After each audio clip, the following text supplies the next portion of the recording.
I'm Jim May. Now, right out the gate, I want to warn you that this video will feature some depictions of human bodies sans clothing. So if you're somewhere you'd be uncomfortable viewing that, come back and watch later. Today we're taking a break from looking at the attacks on our public schools and turning our focus to my neighbors to the east and what's happening at the Hamilton East Public Library, where extremist board members are spending tons of taxpayer money to find and remove books they don't like from the kids sections. To kick things off, let's talk about porn. Now, normally, I would assume I don't have to define porn to an audience full of adults. But here we are. Porn is a depiction of nudity or sexual activity intended to sexually arouse the person viewing it. It's absolutely vital to note that it has to be intended to cause sexual arousal. It has to be erotic. Materials that are educational or artistic are not porn. Let's look at some examples to clear this up.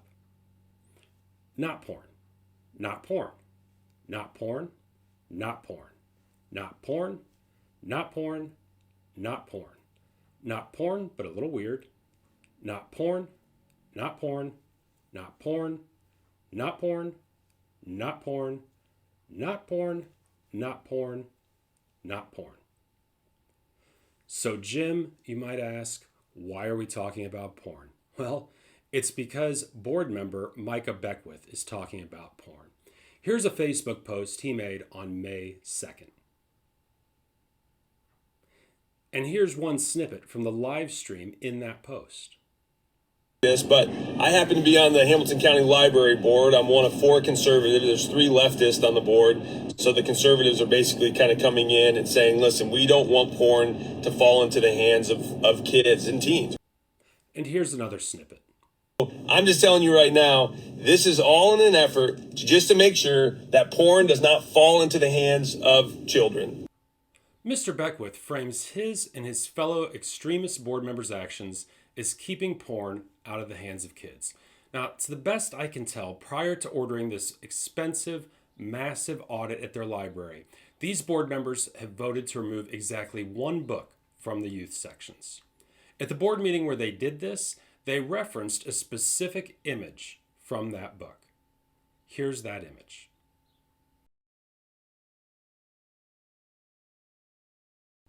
Not porn. Not under any legal or common sense definition of the word. Now, to be clear, different parents will have different opinions on if or at what age to use a book like this to teach their kids about sex. There are awesome, involved, loving parents who would never use this book. And there are awesome, involved, loving parents who would find it very helpful.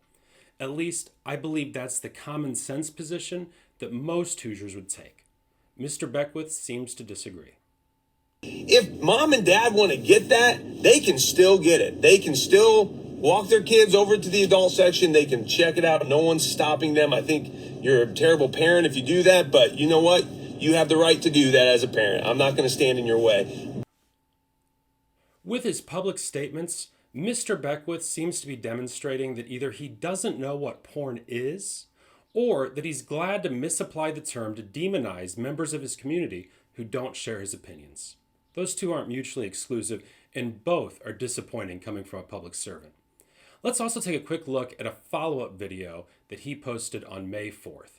Here, he attempts to justify the library's new costly actions by gleefully describing a book for teenagers that advocated practices that, admittedly, most people would consider ill-advised at best and potentially dangerous at worst. This is what he says at the opening of that video. I came across a book that was removed a couple months ago, and this book was for teenagers. And it was not banned, first and foremost. It was pulled from the teen section and placed in the adult section. And here's the argument he makes against those who are criticizing the new costly actions of the library board. And if you can't defend that book being in the teen section, you have to concede that the policy that the Hamilton County Library Board is putting in place is a good policy. Except that book was actually moved in February of 2022, not a couple of months ago. So Mr. Beckwith's position seems to be that these new expansive and expensive actions are needed because the previous policies just weren't working. And as proof of this, he's holding up an example of the previous policies working. Now, it's possible that Mr. Beckwith legitimately just doesn't know what porn is. It's possible he's unaware of the goings-on at the library at which he sits on the board.